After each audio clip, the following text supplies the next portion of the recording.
Hello, ClearChat family. Welcome to episode 5. I am Alex, and I am feeling amazing today.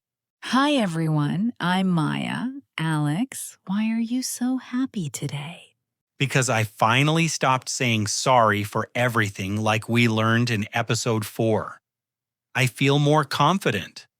But now, I have a new problem. What's that? I was at the grocery store yesterday, and I needed to pass someone in the aisle. I just said, "Hey, move!" And the lady looked at me like I was a monster. Oh no, Alex. That is definitely rude. In English, how you ask for things is just as important as what you ask for. That's why today's episode is 30 minutes of pure politeness training. We are going to make sure our listeners sound like the kindest, most professional people in the room. And listeners, if you want to be part of the kindest community on YouTube, hit that subscribe button now. We are building something special here. The most important phrase is excuse me. It has two jobs. First, it gets someone's attention. Like when I want to ask a stranger for directions. Exactly. You don't say, hey, you. You say, excuse me. Do you know where the station is? What's the second job? To move through a crowd. If someone is blocking your way, excuse me is your magic wand. Let's practice the tone. If it's too fast, it sounds angry. If it's too slow, it sounds weird. Repeat after me. Excuse me. Excuse me. Sorry. Now, listeners, imagine I am a tall man blocking the TV. Say it to me. Louder. Maya, sometimes people speak too fast and I don't understand. My teacher told me to say pardon, but my friends say what? Which one is better? What? Can sound a bit aggressive or rude if you aren't careful. Pardon is very polite and professional. I like pardon. It sounds like I'm wearing a suit. It is a bit formal. If you want something in the middle, just say sorry with a rising tone at the end. So, using pardon or sorry really makes a difference. It shows respect and makes you sound more thoughtful. You know, Maya, this reminds me of a funny story with my son, Arhan. He's just learning to really talk, and like all kids, sometimes he just shouts, huh, when he doesn't understand something. It's cute when you're little, but I definitely don't want him doing that in school or when he's older. No, definitely not at school. So I decided to try our ClearChat method at home. Every time he said, huh, I would gently say, Arhan, can you say pardon?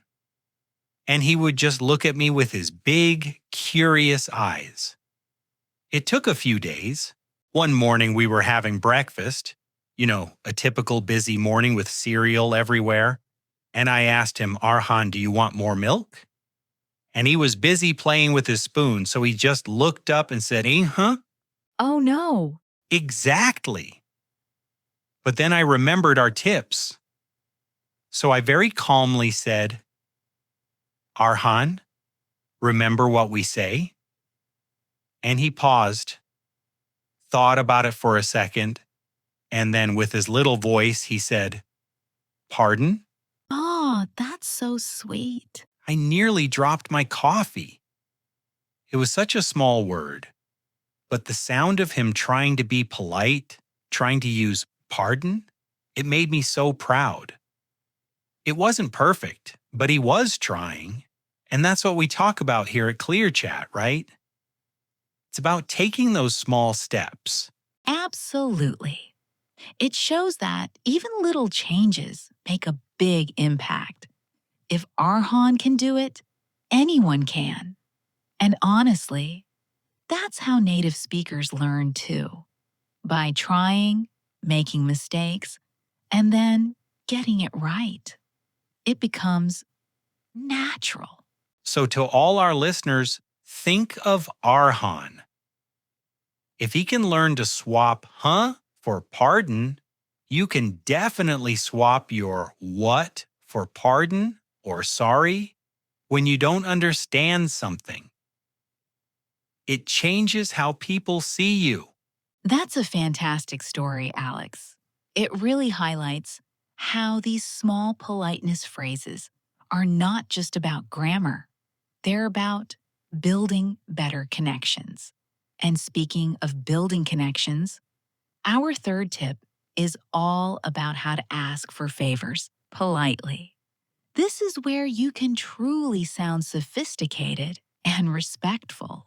Okay, I'm ready for the next magic phrase. This is going to be good. That story about Arhan is so sweet, but Maya, let's get serious for a second. Does saying pardon really make a difference for adults? Like in a high pressure situation like a job interview? Alex, it makes a huge difference. In fact, it's one of the secret signals that interviewers look for. A secret signal? Tell me more. Think about it. When you are in a job interview, the manager isn't just listening to your answers, they are watching how you communicate. If they ask a difficult question and you react with a loud, "What?" or a confused, "Huh?" it sends a message that you might be flustered or even unprofessional. Right? It sounds like you're not prepared for the conversation. Exactly. But when you use pardon or "I beg your pardon, could you repeat that?" something magical happens. It shows three things. One, confidence. You aren't afraid to admit you didn't hear something. Two, intelligence. You are taking the time to process the question correctly. Three, respect. You value the interviewer's words enough to want to hear them perfectly. Let's try a before and after. Listeners, listen to the difference. Version A. How would you handle a conflict with a stakeholder? What steak what? See? That feels messy. Version B. How would you handle a conflict with a stakeholder? Pardon me, Maya, could you repeat that last part? Of course. I was asking about your conflict resolution skills. Wow. Version B sounds like someone I would want to hire. It buys you a few extra seconds to think too. Exactly. Those extra 3 seconds are gold. It changes you from a nervous student into a composed professional. So, ClearChat family, next time you have a big meeting or an interview, don't panic if you don't hear a word. Just use Maya's pardon trick. It's a game changer. It really is. And it works even better when you combine it with our final tip: how to soften your requests. This is the most advanced tip today. When you want a favor, don't just ask the question. Soften it first. How do I do that? Use the phrase, "I was wondering if." Instead of, can you help me? I say, I was wondering if you could help me. Perfect. Let's set the scene. You are at work. You are very busy, and you need me to check a document for you. Okay, Maya, I'm ready. I want to feel the difference. Let's do a role play. Got it. First, I'll do it the rude way, the way that makes people want to say no. Maya, hey, check this document for me now. I need it in 10 minutes. Can you do it?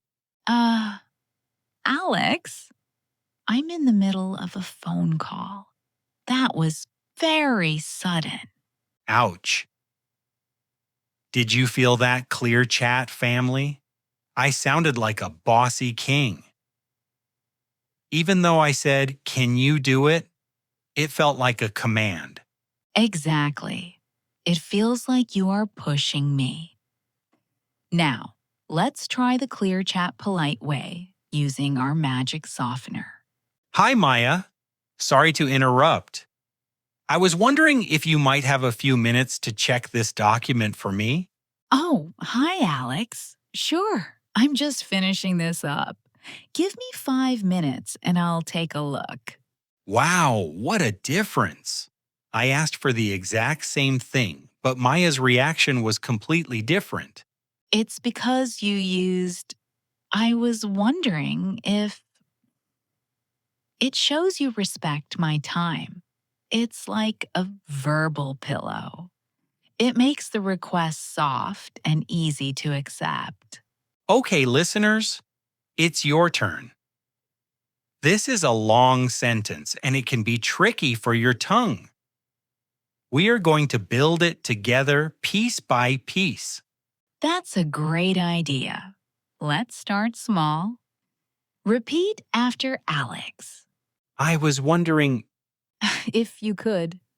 can you help me with this? Now, let's put it all together. We will go very slowly. Listen to the rhythm. It flows like a wave. I was was wondering if if you could could help help me with with. this. Great. One more time, a little bit faster, more natural. I was wondering if you could help me with this. Beautiful. Listeners, if you can master this one sentence, you can use it for anything. I was wondering if I could borrow your pen. I was wondering if you have the time. It's like a superpower. If you just practice that out loud, give yourself a pat on the back. You are officially becoming a more polite, more confident English speaker. And that is how you get people to say yes to your requests. We have a question from one of our subscribers, Sarah. She asks, "What do I say if I accidentally sneeze in a meeting?" Great question, Sarah. You just say a quick, quiet, excuse me, and continue. You don't need a big apology. See? We answer your questions. If you have a question about being polite, leave it in the comments right now. We might answer it in episode 6. What a great 30 minutes. Let's recap. 1. Excuse me. To get attention. 2. Pardon? When you didn't hear. 3. Was wondering if. To ask for favors. Your challenge today. Use excuse me at least 3 times tomorrow, even if you don't have to. Practice the feeling of being polite. And please, if you enjoyed this long episode, like the video. It helps our channel reach more students around the world. We are so grateful for your time. Keep practicing. See you in episode 6. Bye-bye.